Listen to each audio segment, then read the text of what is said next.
شاہ اسماعیل نے مناظرے کا جواب دینے میں کچھ توقف کیا، یعنی مناظرے کا جواب دینے میں وقفہ کیا، تو آرزو نے طنزاً کہا، بس جی جواب دے دیا، دینا ہوتا تو ابھی دے لیتے۔ مومن کو مولانا فضل حق خیر آبادی آرزو کی یہ بات بڑی بری لگی۔ اس دوران وہ تیش کھیل رہے تھے دونوں دوست، تو غصے میں آ کر مومن نے شطرنج کا تختہ الٹ دیا اور یہ کہہ کر کھڑے ہو گئے، لے نام آرزو کا تو دل کو نکال لیں۔ یعنی یہ اس غزل اس وقت تو غصے میں انہوں نے کہا تھا کہ آئندہ جو ہے اپنے اس دوست سے انہوں نے دوستی منقطع کر لی اور کبھی نہیں ملیں گے، لیکن پھر وہی مصرع جو ہے ان کی غزل کا مقطع بنا۔ مومن نے مولانا فضل حق سے دوستی منقطع کر لی، بعد میں صلح بھی ہو گئی۔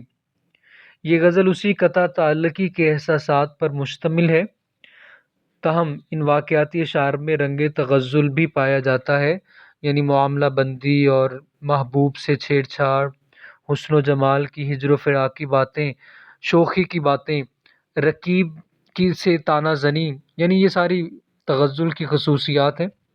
پہلا شعر ہے، ٹھانی تھی دل میں اب نہ ملیں گے کسی سے ہم، پر کیا کریں کہ ہو گئے ناچار جی سے ہم۔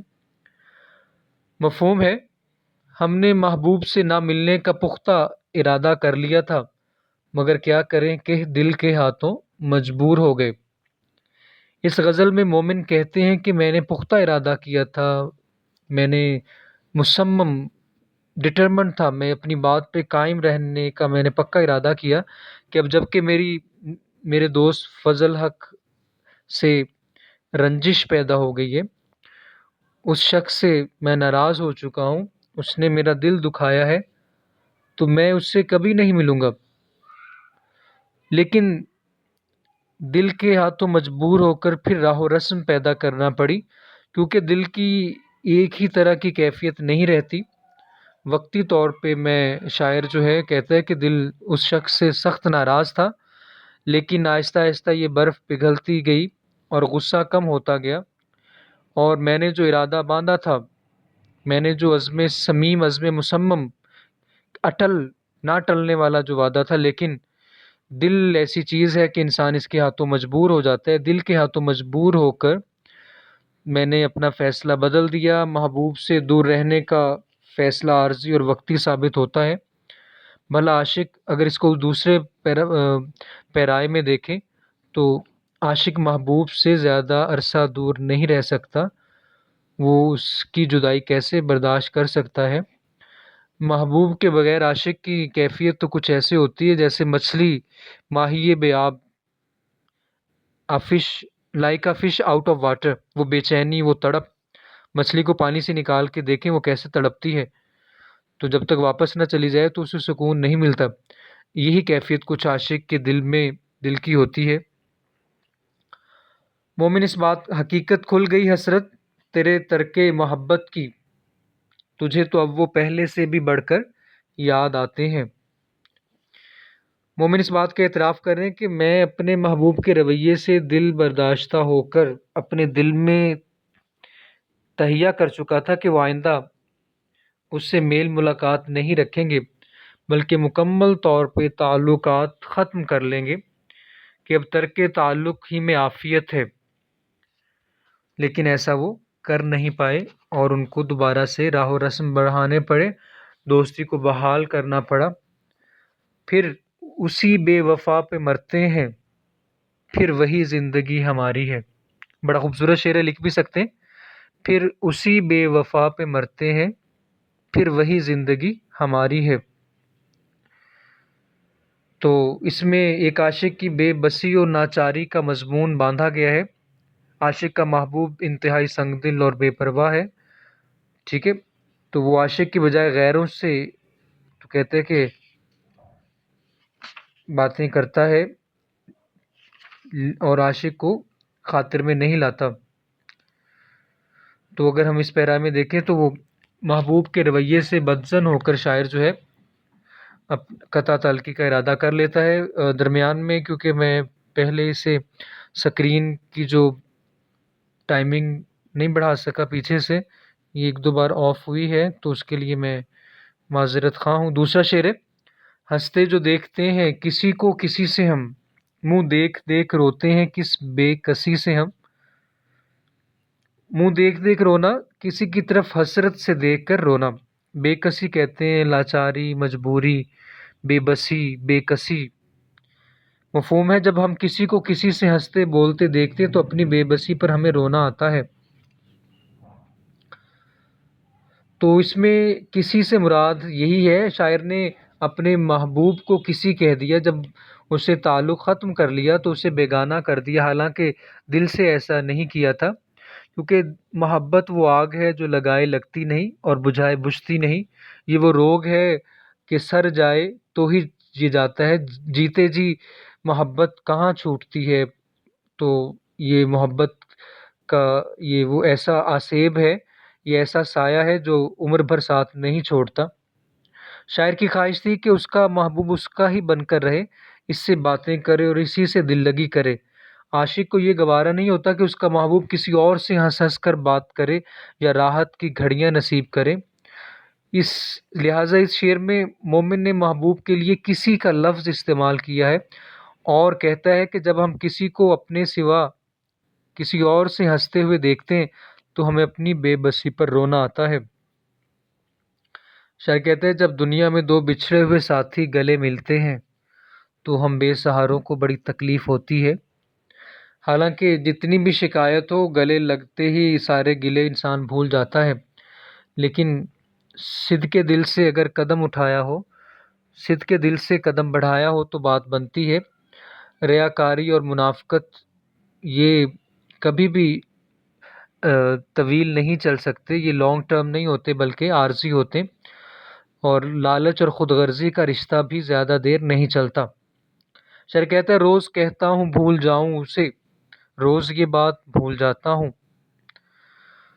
ایک اور بڑا خوبصورت شعر ہے، میں آہستگی سے پڑھتا ہوں، آپ اسے بھی لکھ لیں۔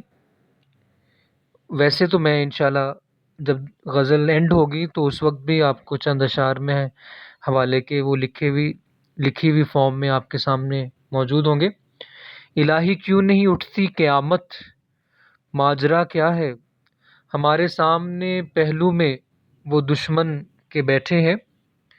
الہی کیوں نہیں اٹھتی قیامت، ماجرا کیا ہے، ہمارے سامنے پہلو میں وہ دشمن کے بیٹھے ہیں۔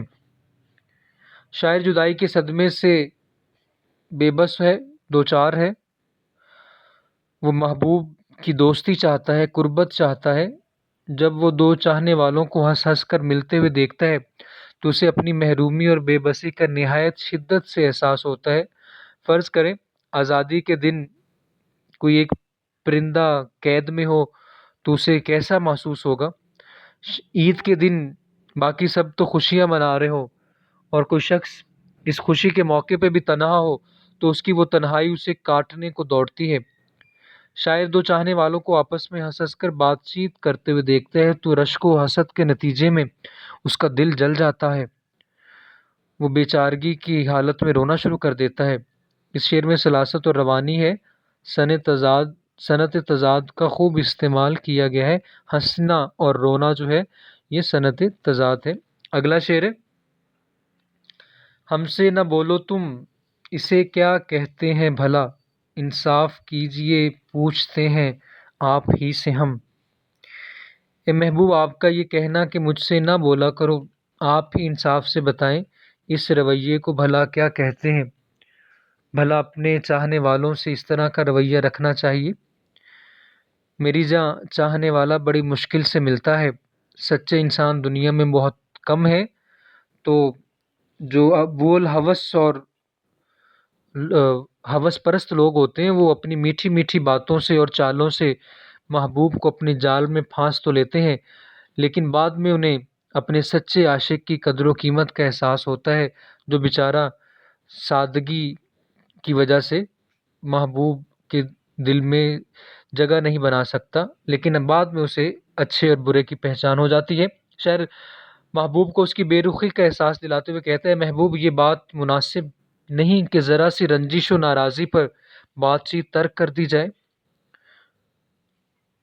اپنی شاعر کہتے ہیں کہ اپنی اس کہی ہوئی بات پر غور تو کرو کہ ہم سے نہ بولو تم، بھلا جو روشنی جو ہے پھول سے خوشبو کیسے جدا رہ سکتی ہے، شمع سے پروانہ کیسے الگ ہو سکتا ہے؟ تو ہم تو ایک دوسرے میں یہ باہم شیر و شکر ہیں، تو ایک کیسے ہم ایک دوسرے سے الگ ہو سکتے ہیں؟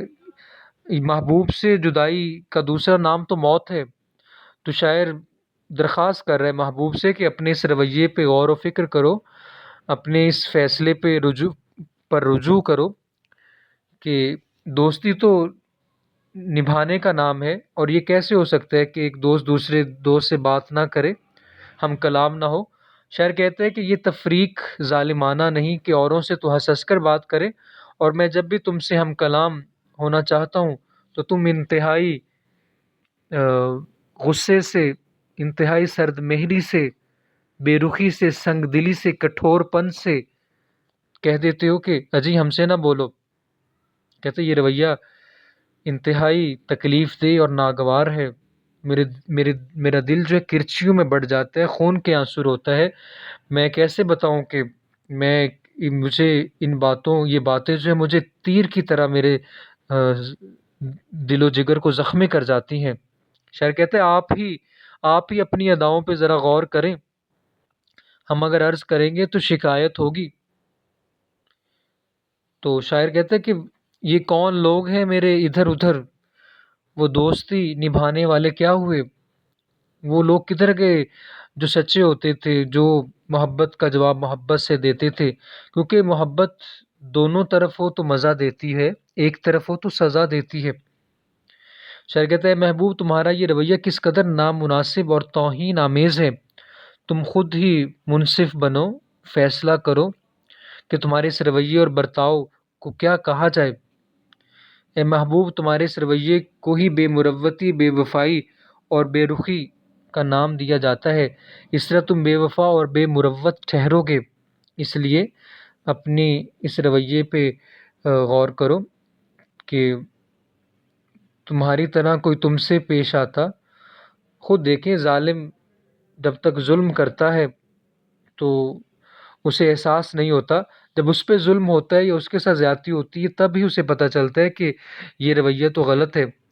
تو آپ شاعر کہتے ہیں کہ جو بات آپ اپنے ساتھ برداشت نہیں کر سکتے، جو رویہ اپنے ساتھ نہیں برداشت کر سکتے، وہ دوسروں کے ساتھ کیوں برتتے ہو، دوسروں کے ساتھ ویسا سلوک کیوں کرتے ہو؟ تمہیں اس پہ سوچنا چاہیے، اپنی اس ہٹ دھرمی کو، ضد کو چھوڑنا چاہیے، اور میرے ساتھ دوستی بحال کرنی چاہیے۔ میں سچا انسان ہوں، سچی محبت کرنے والا ہوں۔ ملاتے ہو اسی کو خاک میں جو دل سے ملتا ہے، میری جاں چاہنے والا بڑی مشکل سے ملتا ہے۔ تو پیارے بچوں، آج کے لیے یہ 3 اشعار ہی تھے، اور انشاءاللہ باقی 4 اشعار کل اس کی تشریح ہوگی، اور حوالے کے اشعار بھی آپ کو لکھوائے جائیں گے۔ تب تک اللہ حافظ۔